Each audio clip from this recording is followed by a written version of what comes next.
27000 ሜትር ካሬ መሬት በነፃ ወሰድኩ። ተመልከት። አዎ የሚገርም እኮ እንትን ምንድነው ፋብሪካን መትከያ ቦታ አገኘው። ገንዘብ ጥሩ ነው ከሆነ ፖይንት በላይ ግን ያለው ገንዘብ እኮ ምንም አታረገው። ከዛ በላይ ያለው ገንዘብ ላለው ሰው ትርጉም ያጣል። ስንት ሀብታም ነው ራሱን የሚገለው ድራግ አዲክት የሚሆነው ምናምን። ዞር ባልኩ ቁጥር ክፍተት ነው የሚታየኝ። አገሪቷ ትልቅ ደሃ ሀገር ናት። የነበረው መንግስትና የነበሩት ሰዎች በወቅቱ በኋላም የቆዩት ሰዎች የነበራቸው አመለካከት፣ እይታ፣ የክፍትነት ሁናቴ በጣም ይለያይ ነበር። የመጀመሪያው ጨረታ 80 ብር በሜትር ካሬ ነበር። አይ ቲንክ ነው የመጀመሪያው ኢትዮጵያዊ ነኝ ከፕራይቬታይዜሽን ኤጀንሲ ድርጅት የገዛ አልኩኝ። ቼምበር ሄድኩኝ። የራሳቸው ኢንዱስትሪ እንዳይሞት የኛ እንዲሞት እዚህ ጋር በትልቁ አረጉት፣ ገደሉን። ሁሉም ሀገር የራሱን ጥቅም ነው የሚያስከብረው። አሜሪካኖችም እንደዛው። በቃ የኢትዮጵያ ከመንግስት ስትጀምር ገና አዲስ መንግስት ነው። ገና ህገ መንግስት አይዲዮሎጂያችን ምንድነው? በቃ ሀብሎ ከሶሻሊስት ስርዓት ስትወጣ እንዳለ ያንን ስርዓት ትተህ አዲስ ስርዓት መገንባት ማለት ነው። ሁለተኛ የመጡትም ሰዎች አዲስ ናቸው፣ መንግስት አላስተዳደሩም። አገሪቷ ትልቅ ደሃ ሀገር ናት። ሳየው ነገሩን ኦፍኮርስ ገና እኔ ከምኖርበት ከለመድኩት ከማውቀው ዓለም 40-50 ዓመት ወደኋላ ነን። ስለዚህ ራሴ ስራዎች መስራት ብፈልግ እንኳን ዞር ባልኩ ቁጥር ክፍተት ነው የሚታየኝ። ብዙ አይነት ስራ ከፍቶ ስራ መስራት እንደሚቻል ወዲያው ገብቶኛል። ከለመድኩት ውጭ ቢሆንም ያው እንግዲህ ስራ ላይ ያሉ ድርጅቶች ሳማክር ነው የኖርኩት በትልቁ። ስለ ስራ ምንም አላሳሰበኝም። ያው ገንዘብ የተወሰነም ቢሆን ይዤ እመጣለሁ፣ ኢንቨስት አደርጋለሁ። ያ ምንም እሱ አላሳሰበኝም። የመንግስትም ሁናቴ ያኔ ትዝ ይለኛል። አሁን ሰዎቹም ተቀይረዋል። እስከ ዛሬ 5-6-7 ዓመት ሰዎቹም ብዙም ሳይቀየሩም በፊት የነበረው መንግስትና የነበሩት ሰዎች በወቅቱ በኋላም የቆዩት ሰዎች የነበራቸው አመለካከት፣ እይታ፣ የክፍትነት ሁናቴ በጣም ይለያይ ነበር።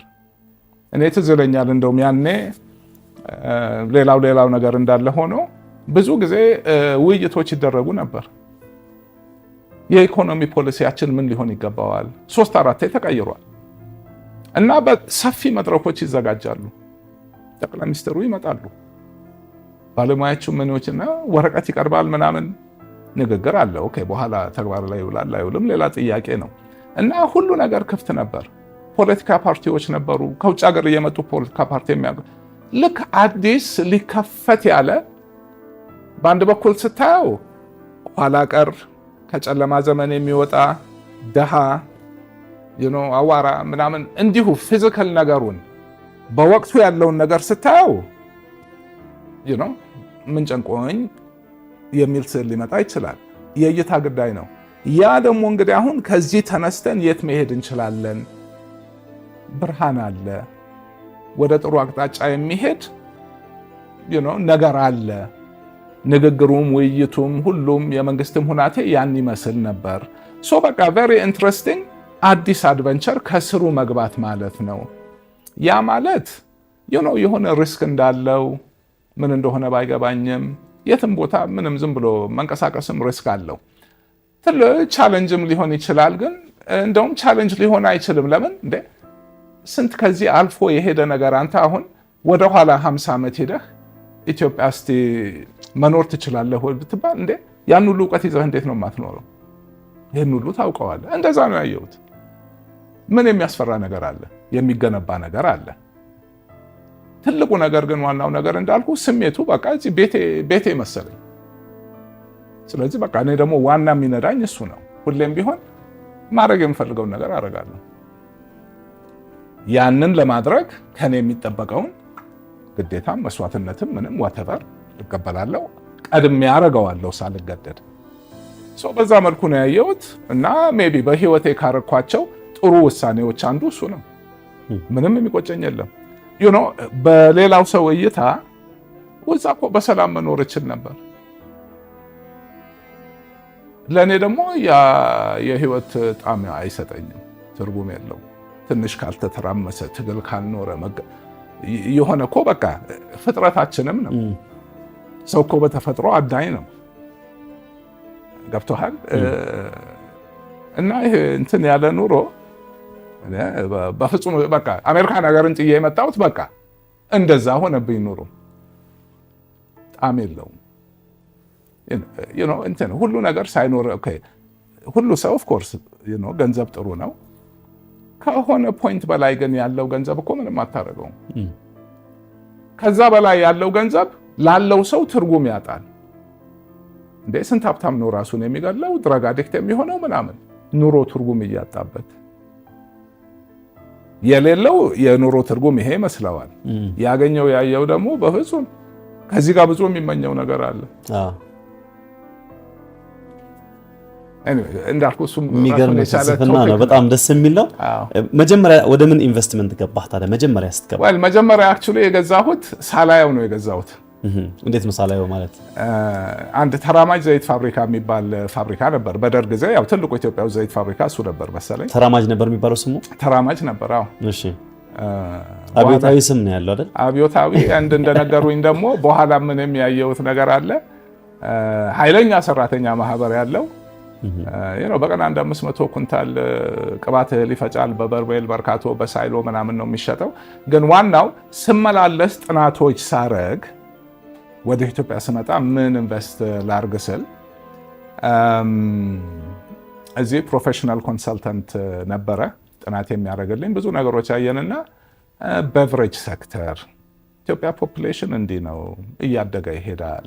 ያኔ ገበያ ጥናት ስናረግ የሚገርም ነገር ኮካም ፔፕሲም ገና ወደ ግል አልዞሩም እና ሰው ለስላሳ ስጠኝ ነው የሚለው። ኮካ ስጠኝ፣ ስፕራይት ስጠኝ፣ ሚሪንዳ ስጠኝ የለም። ለምን? ውጭ ምንዛሬ ችግር ስለነበረ በደርግ ጊዜ አንድ ወር ለኮካ ይሰጣል ውጭ ምንዛሬ። ኮካ ብቻ ይመረታል። ቀጥሎ ፔፕሲ። ሰው ስለሰለቸው ወር መቁጠር ስለተወ ለስላሳ ስጠኝ ይላል። ያገኘውን የሚጠጣው። አዎ፣ ፋብሪካዎቹ አርጅተዋል። የምርት እጥረት አለ።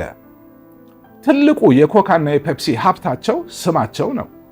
ሁሉም እኮ ሱካር እና ምናምን ኬሚካል ውሃ ደባልቆ ነው የሚሸጠው። ኮካ ስላለ ኮካ ትገዛለህ። ያችን ጣም ለምደሃታል። ኢትዮጵያ ውስጥ ትልቁ ሀብታቸው ዜሮ ነው፣ ለስላሳ። እኔም ለስላሳ ሆናለሁ ገብቼና በዛ እሱን ወሰንን።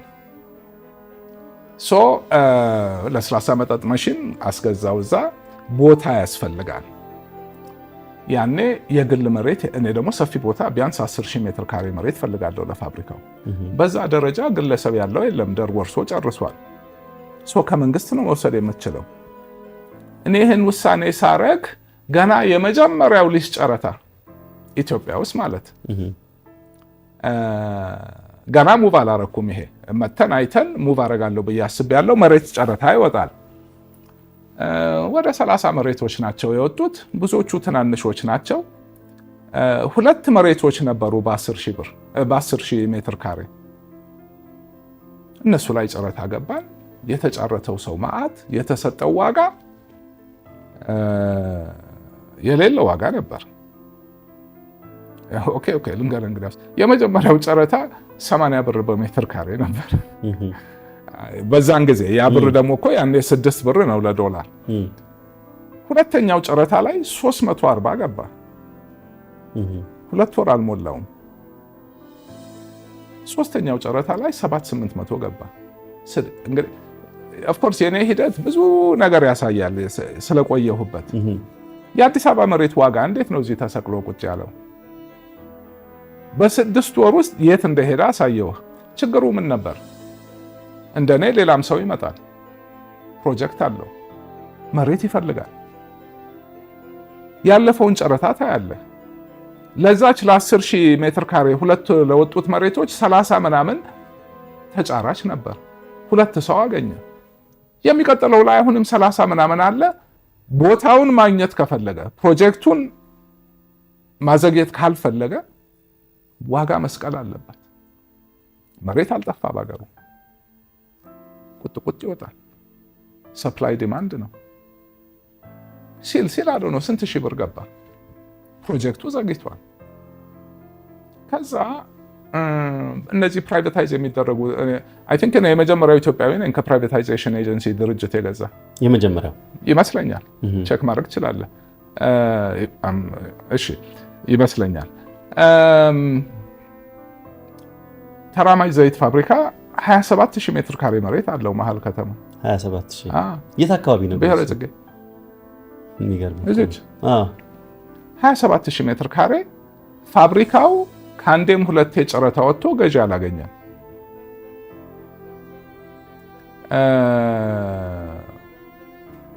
የፋብሪካ ዋጋ ውስጥ የመሬቱ ዋጋ አይገባም። መንግስት ተመን አምጥቶ ፋብሪካ ሲሸጥ ህንፃው ዋጋ አለ፣ የመሽኑ ዋጋ አለ ምናምን ሂሳብ ሰራንና ብቻ 8 ሚሊዮን ብር ብትጫረጥ ጥሩ ነው አሉኝ። 8 ሚሊዮን ብር እና እንትን ደግሞ ጨረታ ቀኑ ደርሷል። ድንገት ነው መጨረሻ የተገኘው። ቦታ እንፈልጋለን እና ያሉኝ ፋብሪካው የያዘው ትንሽ ቦታ አለች፣ ትልቅ ሰፊ ቦታ አለ። እዛ ላይ ፋብሪካ መትከል ይቻላል። የሚያማከረኝ ሰው ሄዶ አየው፣ ይሆናል አለ። ባሉ እንግዲያው 8 ሚሊዮን ብር ጨረታ አስገባው አልኩኝ። ቅድሚያ የሚላከውን ላኩኝ፣ አሸነፍኩኝ። 27000 ሜትር ካሬ መሬት በነፃ ወሰድኩኝ። ተመልከት። አዎ የሚገርም እኮ እንትን ምንድነው ፋብሪካን መትከያ ቦታ አገኘው። ሶ የመጀመሪያው ኢንቨስትመንቴ ከፕራይቬታይዜሽን ኤጀንሲ ነው የገዛሁት። ቦታ ፍለጋ መሬት ማግኘት ነው ስለኛ ሀገር ቢዝነስ ምን ያው እንዳልኩ እሱም ደግሞ ራሱን የቻለ ሌላ ሰፊ ወሬ ነው። ስራ ለመግባት ኦፍ ኮርስ እየቀለለ መጥቷል፣ ግን የመሬት ጥያቄ አሁንም አለ። ይሄ እንግዲህ ማውራህ የዛሬ 24 ዓመት ነው። ሶ የመጀመሪያ ኢንቨስትመንት እሱ ነው። ዘይት ፋብሪካው ደግሞ ይሰራ ነበር። ሂሳቡን አስወጥቼ ሳይ ስንት ዓመት ሙሉ በአመት 1 ሚሊዮን 1.5 2 ሚሊዮን ብር ያተርፋል። ያውም በመንግስት እጅ ነው። ሶ የሚሰራ ፋብሪካ አገኛለሁ፣ ሰፊ መሬት በነፃ አገኛለሁ ለፕሮጀክት የሚሆን። እንደውም መሬት ሳልገዛ በዛ ችግር አንዳንዴ ጥሩ ነገር ያመጣል። ሶ ዘይት ፋብሪካ ዘይት ለማይበላ ሰው እንግዲህ አስበው ቢሆንም ቅቤ ወይ ኦሊቭ ኦይል ነው።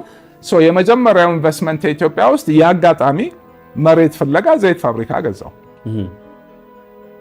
ታዲያ እንዴት ሆነ? ዘይት ፋብሪካውስ እንዴት ሆነ?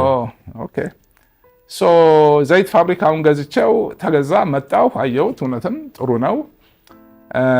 ፋብሪካውን ተረከብኩኝ። ቆጠራ ተደርጎ ምናምን 200 ምናምን ሰራተኛ አለ። ሰራተኛውን ሰብስቤ አታስቡ ምናምን አልኩኝ። ዶዶዶ ስመጣ ፋብሪካ ውስጥ 20-30 ዓመት የሰሩ ሰዎች ደሞዛቸው 190 150 ብር ምናምን ነው።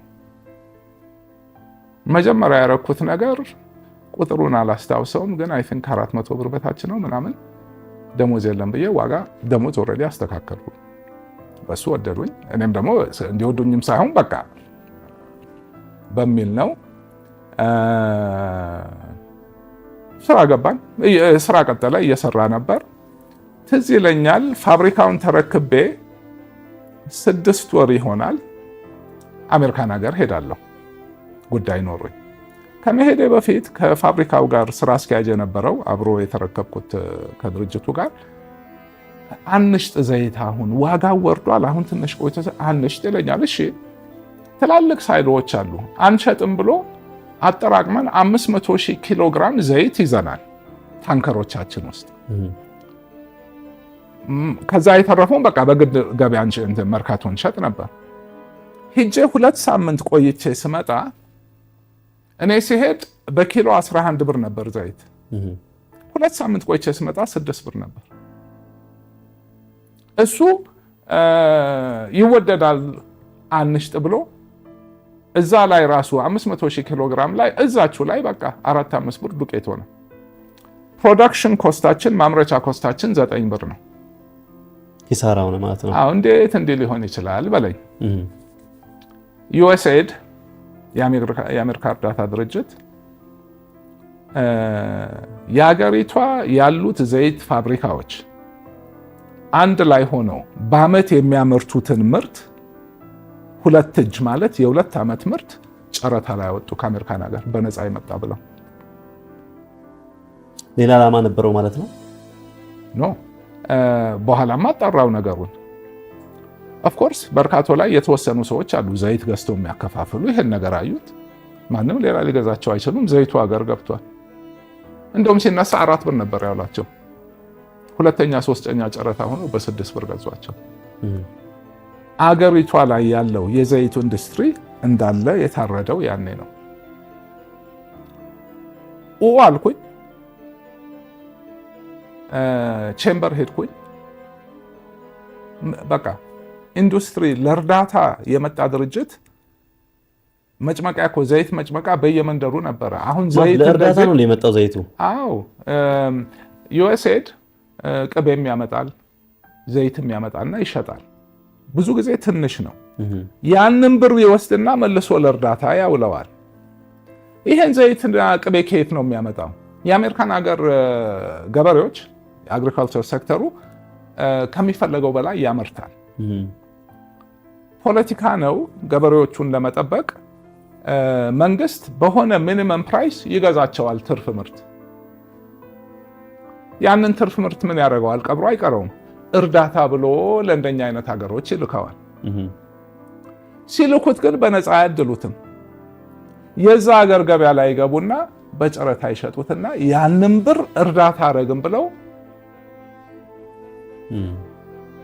የራሳቸው ኢንዱስትሪ እንዳይሞት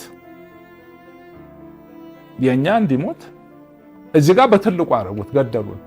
ከዛ በአጋጣሚ አውቀዋለሁ የዩኤስኤድ ዳይሬክተር የነበረው ምን ማድረጋችሁ ነው? እንዲሁ ሶሻልም ቅርበት ስለነበረ እኔ ኤርሚያስ ምንም ጥናት አስጠንተናል። በዚህ ዓመት በአጠቃላይ የዩኤስኤድ በጀት ለኢትዮጵያ በዘይት ነው የተሰጠኝ አለ። $1 አልተሰጠኝም አለ። ይሄን ዘይት ካልሸጥኩት ፕሮጀክቶችን በሙሉ ልዘጋ ነው፣ ደሞዝ ላልከፍል ነው አለኝ። ለምን ስብሰባ ተደረገ፣ ጥናት አቀረብን አሉ፣ ጮክ። ምን አይነት ጥናት ነው? የትኛው ኢኮኖሚስት ነው የ2 ዓመት ምርት ድንገት አንስተህ ኦልሬዲ ምርት ያለበት ቦታ ላይ ስትለቅበት ዋጋ እንዴት ነው ኮላፕስ የማያደርገው? ከዛ ነው እንደዚህ ያወራኝ። አሁን ዘይት እንደ ትልቅ ነገር ሁሌ ይወራል አይደለም? የዘይት እጥረት። ያኔ ገበያ ነበር ችግራችን። ነገርኩ፣ በየሰፈሩ ዘይት መጭመቂያ ነበር፣ ቅባት እህል ነበር ይገዛል ምናምን። ኦፍ ኮርስ ያኔ ፍላጎቱም ትንሽ ነው፣ አድጓል። ግን እዛ ላይ ባይቀጭ ኖሮ አሁን ያደገ ይመጣ ነበር። ለዛውም ጤነኛ ኦርጋኒክ የሆነ ዘይት። አሁን እኮ ከዘይት ጋር ተነስተው እኮ የሚነሱ ነገሮችም በርካታ ከዚህ ከጤናም ጋር ተያይዞ ዘይት ላይ ትልቅ ለሰው በሽታ ላይ መውደቅ ትልቅ አስተዋጽኦ የሚያደርገው ዘይት ነው። እና ምናልባትም ቅድም ሌላ ተልእኮ አለው ብዬ ያልኩት ለምንድን ነው ቢዝነሱን መግደል ብቻ ሳይሆን ያው እንግዲህ ሌሎችም ተያያዥ የሆኑ ምክንያቶች አሉት ብዬ አስባለሁ። ከስሩ እንዳልኩህ ነው። ሁሉም ሀገር የራሱን ጥቅም ነው የሚያስከብረው። አሜሪካኖችም እንደዛው በቃ አሚን ምን እያረጉ እንደሆነ የሚጠፋቸው አይመስለኝም። እዚህ ጋር ትንሽ መስመር አሳልፈው አረጉት። እንዴ የአንድ ሀገር የዘይት ኢንዱስትሪ መግደል ማለት ምን ማለት ነው? እንዴ ስንት ሰራተኛ ነው? ስንት ፋብሪካ ነው ከስሮ የተዘጋው? ለምን ኦልሞስት 1 ዓመት በ6 ብር አምርተን መሸጥ አንችልም። ፕሮዳክሽን ኮስቱ 9 ብር ነው። 1 ኪሎ ባመረትን ቁጥር 3 ብር ኪሳራ አለው። ይሄ ነገር መቼ ይሻላል ምን ይሆናል ለማየት ሰራተኛ ደሞዝ ከፍል ነበር። በዛን ጊዜ በወር 200 ሺህ ብር ፋብሪካውን ዘግቼው፣ ለምን አትሊስት ትርፍ ኪሳራ የለም እስኪሻሻል ሰራተኛ ከመበተን ብዬ ዓመት አየሁት። ከዛ ከአቅም በላይ ሲሆን ከነሱ ጋር እሱ ደግሞ እንዳልኩ ሌላ እንትን ነው፣ ጦርነት ተከፈተ። ፋብሪካውን መዝጋት አለብኝ በቃ ከአቅሜ በላይ ነው ስል በደርግ ጊዜ ደግሞ የታወቀው ኢትዮጵያ ውስጥ ኃይለኛ የሰራተኛ ማህበር ለካ የተራማጅ ነበር። እንዴ 2 መኪና ሙሉ ወታደር መጥቶ ምናምን እንገለሃለን ብለው ያልተፈጠረብንም ብላ ያውም ደግሞ እዚህ ጋር የከፈትኩት የውሃም የምንም ፋብሪካ ውስጥ 100 የሆኑትን ሰራተኛ ከትቻለሁ። አዎ ይሄን በግድ ዘጋሁት። ከዚህ እዚህ በተቻለ መጠን ሰራተኛ መጣው፣ ግን ሁሉንም ላመጣው አልችልም ነበር። ግን በቃ ያ የመጀመሪያ ኢንቨስትመንት አሁን እኮ ቢዝነስ ቡክ ውስጥ አንድ ፋብሪካ ሊከስር የሚችልበት ምክንያት ብለህ ብትፈልግ ይህን ምክንያት ልታመጣው አትችልም። ግን ሆነ። የመጀመሪያው ኢንቨስትመንት በኪሳራ ነው፣ ግን ያንን መሬት አገኘው።